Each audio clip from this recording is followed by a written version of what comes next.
Muscatine, Iowa. Reuters, the Des Moines Register newspaper endorsed Massachusetts Senator Elizabeth Warren in the crowded race for the Democratic Party's presidential nomination late on Saturday, a coveted show of support that could boost her campaign in the state's first-in-the-nation caucus on Feb. 3. Democratic 2020 U.S. presidential candidate and U.S.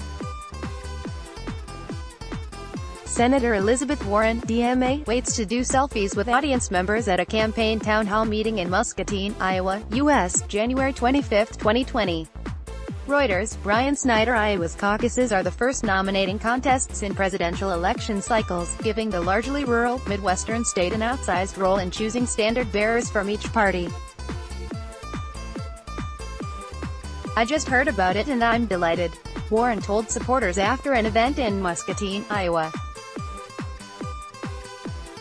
"It really means a lot to me." Warren, the Register's choice, is a progressive who backs a single-payer healthcare system and reforms throughout the nation's economic, political and criminal justice systems.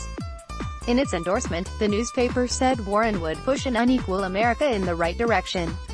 But the Register's editorial board went on to insist that Warren, viewed by some as too far left, is no radical. Senior U.S. Senator from Massachusetts is not the radical some perceive her to be, the newspaper said.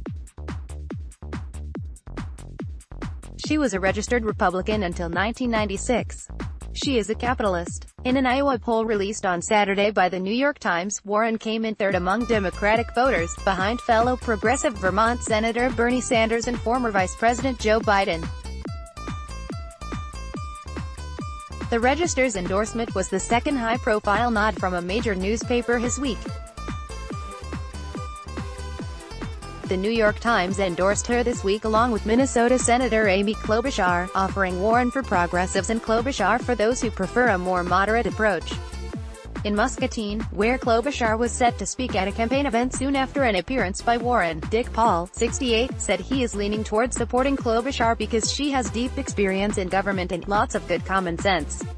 "I don't pay much attention to endorsements," Paul said.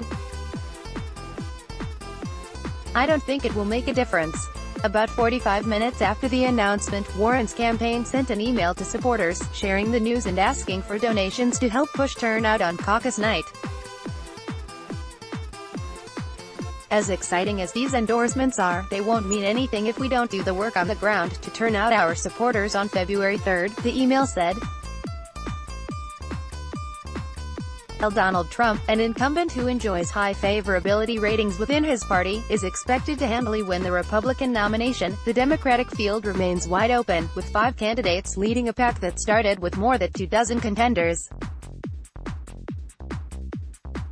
Top finishers in Iowa's nominating contests frequently go on to lead their parties in the final election matchup. Later on Saturday, another Iowa newspaper, the smaller Sioux City Journal, endorsed Biden, saying he is best positioned to give Americans a competitive head-to-head matchup with President Trump. Additional reporting and writing by Sharon Bernstein, editing by Diane Kraft and Sandra Mailer. Our standards. The Thomson Reuters Trust Principles. Let's block ads. Why?